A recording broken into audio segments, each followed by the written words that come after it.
Assalamualaikum. Today in English 3 the topic is format of application. Previously we have done what is application or an office letter or business letter. So today we will do what is the format of application. So format of application is basically the way how we write an application or office letter. कि आपने किस तरह से जब उसका एक application या format आपने उसका जो है जो ऑफिस लेटर या बिजनेस लेटर जब आप लिखेंगे तो उसका जो फॉर्मेट है वो क्या होना चाहिए.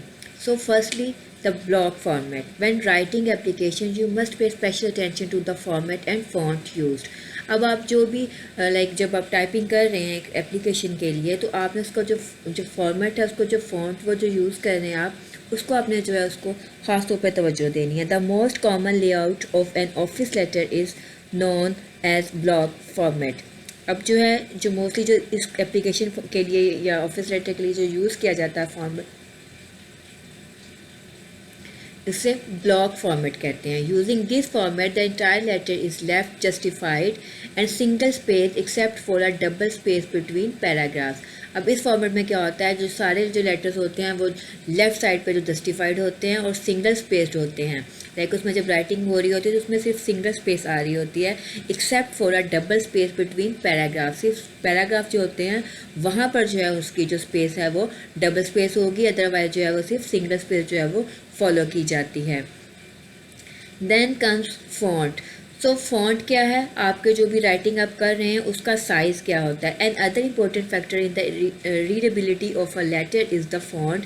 The generally accepted font is Times New Roman.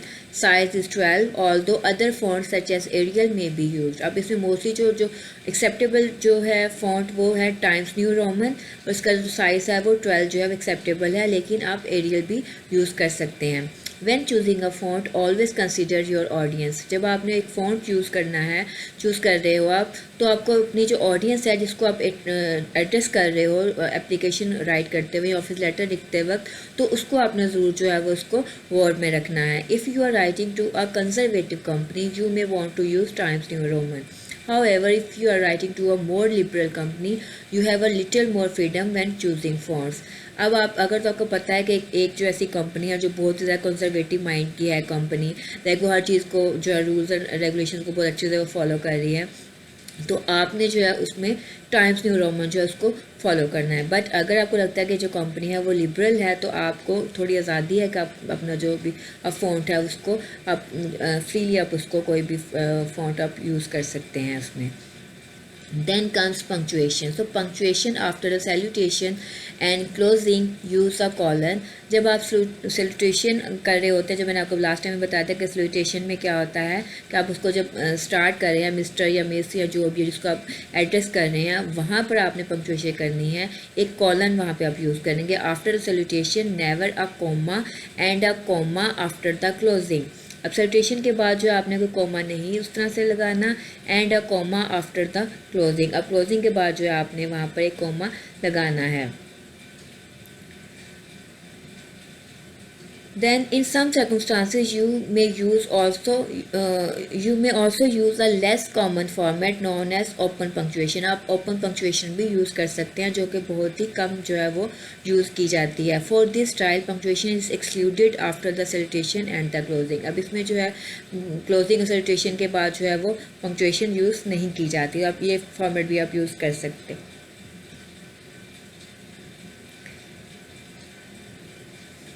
अब जब हमने फॉर्मेट को डिसाइड कर लिया कि हमारे पास फ़ॉन्ट है उसका 12 साइज़ है, फॉन्ट हमने या तो न्यू टाइम्स रोमन ले लिया या फिर हमने वो ले लिया एरियल ले लिया, तो अब आगे आ जाएगा बॉडी ऑफ एप्लीकेशन. जब आप एप्लीकेशन लिख रहे हैं उसकी बॉडी जो है उसका स्ट्रक्चर जो है वो किस तरह से आपने डेवलप करना है. So there are 2 approaches to develop the body of an application.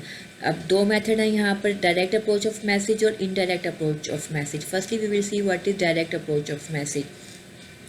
The direct request message asks the reader to do something that is that she और he is incline to do. अब direct message में क्या होगा कि जिसमें जो आप reader को आप कुछ भी ऐसा कह रहे हैं जो कि वो करना भी चाहता है। सो प्लेसिंग एन ऑर्डर, कि कोई वो ऑर्डर रखवाना करना चाह रहे हो। Making business reservations and appointments, कोई भी आपकी जो बिजनेस मीटिंग की आपको जो अपॉइंटमेंट रखना चाह रहे हो। या requesting action related to routine business procedures. Making claims, request for adjustment about damaged, faulty, wrong or late goods.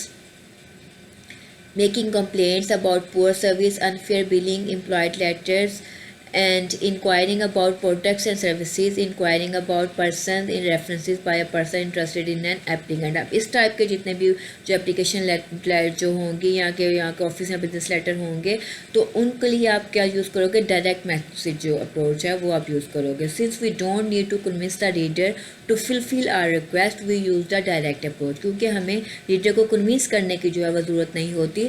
जब हमने कन्विंस नहीं करना होता, परसुएस नहीं करना होता, तो हम क्या करते हैं, हम डायरेक्ट अप्रोच जो है वो मेथड की उसका जो मैसेज की वो यूज़ करते हैं।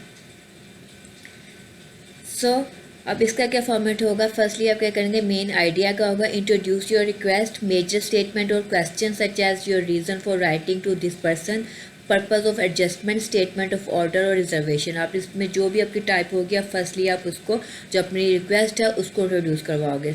Then state reasons if desirable, justifying the request such as reason for interest in product और service, why you are interested in the applicant, why you want a particular action done. आपने उसकी reason जो आपने वो भी बतानी है। Then reason for writing to this particular reader specially when inquiring about a person और एप्लीकेंट।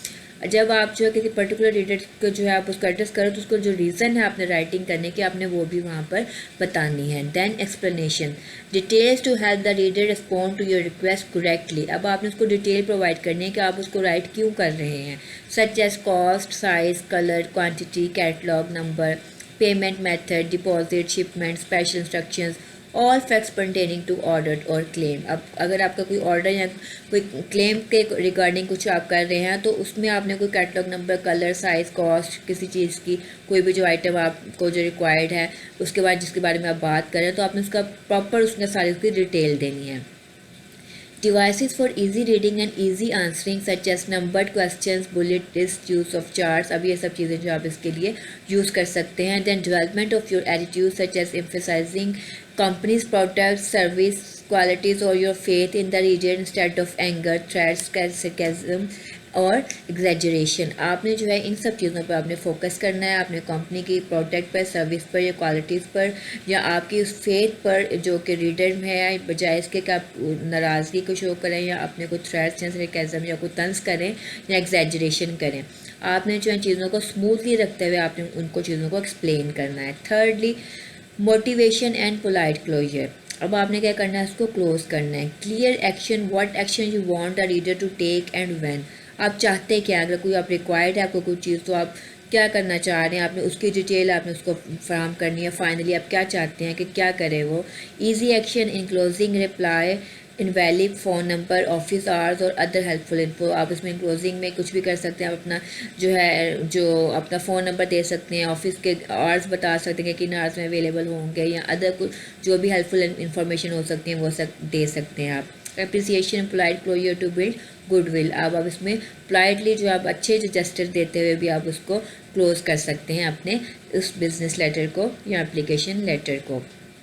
सो ये सब क्या है हमारे डायरेक्ट जो इनडायरेक्ट इसका जो मैसेज अप्रोच ऑफ मैसेज है ये उसके लिए है, डायरेक्ट मैसेज के लिए है ये। Then comes indirect approach of message.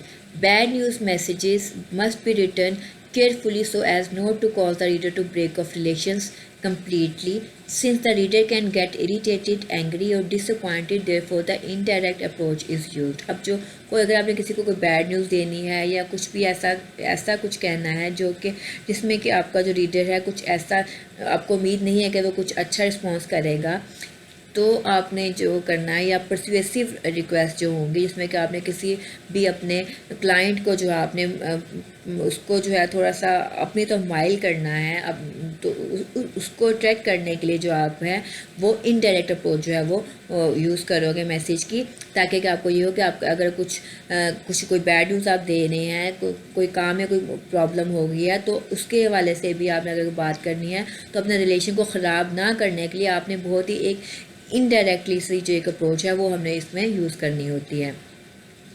So persuasive requests are messages that ask the reader to